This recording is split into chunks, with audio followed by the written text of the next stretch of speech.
think University of Waterloo taught me how to think. Sometimes just learning how to think is something that I could take away and employ in everything else that I do. Hi, my name is Seara, and I'm a mix engineer and recording engineer. I'm based in Toronto, and I worked with artists like Shawn Mendes, Sabrina Carpenter, James Bay, Drake, Holly Cole, Sting, a few of those artists.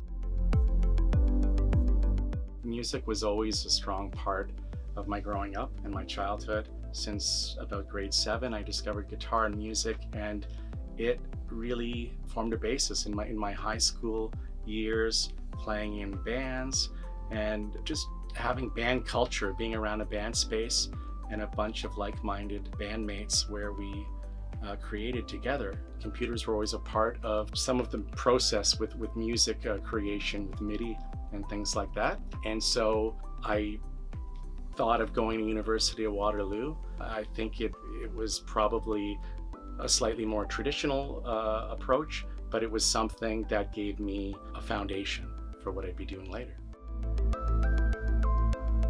The challenge, it was there, but it was a good thing in a way that it challenged me to become comfortable not knowing the answers.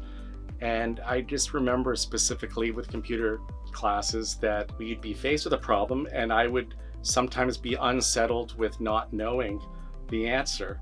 And then learning to slowly think and ask questions and break things down, try things and fail, and then maybe adjust and then try things again. If anything, I would say just learning how to think and stay calm when I was faced with a problem. I think iteration was something that was sort of instilled in me. And I think that sort of carried on into my work today.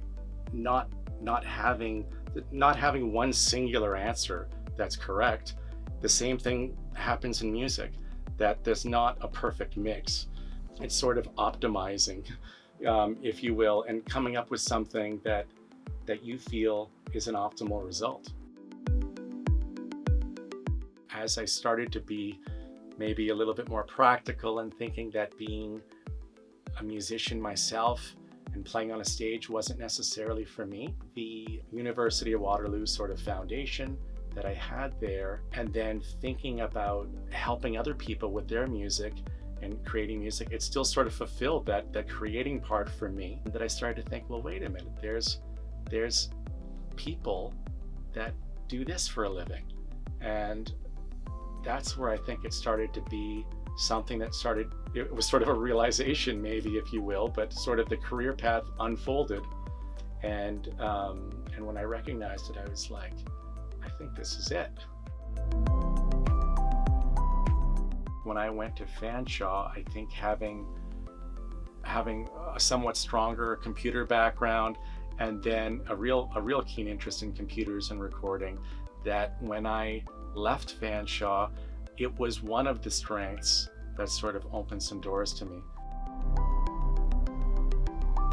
The mix is, in some ways, if a mix isn't feeling right, for example, there are parts of it that sort of feel like it could be like coding, because I'm having to debug in a way. I'm like, what is it that's causing a little bit of problem with the vocal? Why is the vocal not feeling like it has as much space as I would like it to have?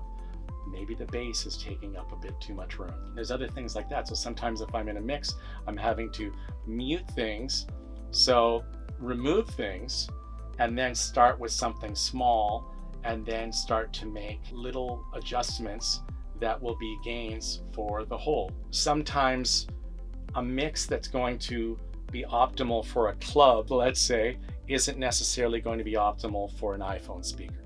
So there's trade-offs, and so there's not necessarily a singular perfect answer, but I'm trying to do something that's optimal for whatever constraints that I have to deal with. It's quite collaborative. I would say that in the beginning, when I'm sent files, there'll be a point person. So it might be the producer or it might be the artist themselves, and we'll usually FaceTime or get on a phone call and talk it through. And I'm always interested in hearing what type of direction they're going for. And, they'll definitely give me some notes and steer me. And then, and then I'll present them. I'll do a mix and present it to them. And then we'll go back and forth and sort of adjust things based upon whatever notes I receive from them afterwards. And to be honest, there's times when we're not just mixing, but I'm actually with the artist and recording.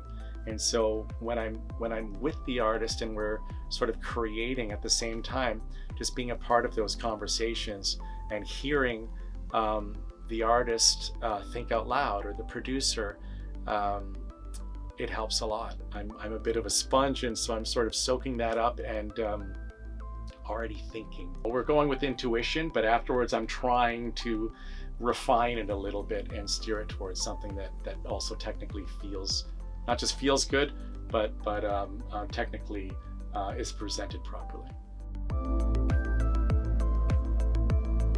Recognition is it's nice, but I think being a part of something like meaningful collaborations mean everything to me, and building on trust when an artist just trusts your instinct or leans on you when they're uncertain about something.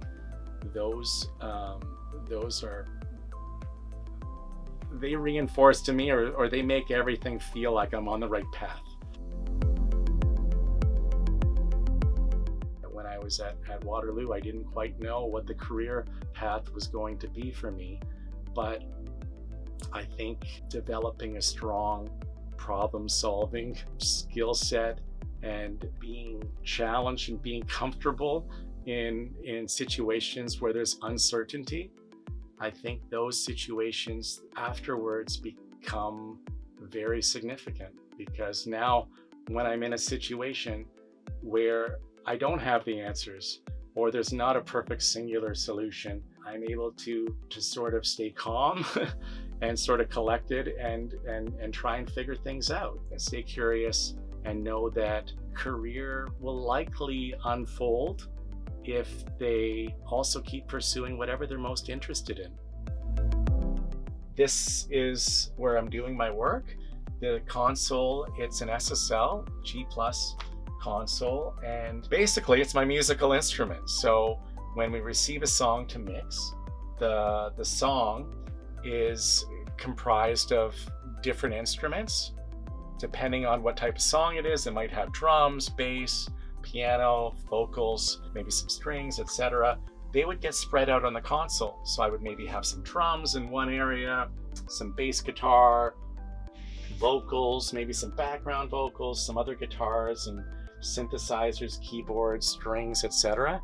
And I'd start by just sort of pushing up faders, and as the faders get pushed up, the volume goes up. So I'm just balancing things between the instruments so that the song feels good. Besides the console, we also have some equipment on this side. This equipment's used for processing.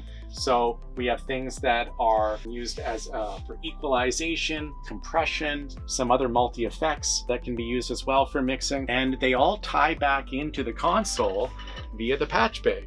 So on this side of the console, these wires over here, they basically allow me to take a source, which happens to be, on the console, any instrument, let's say a vocal.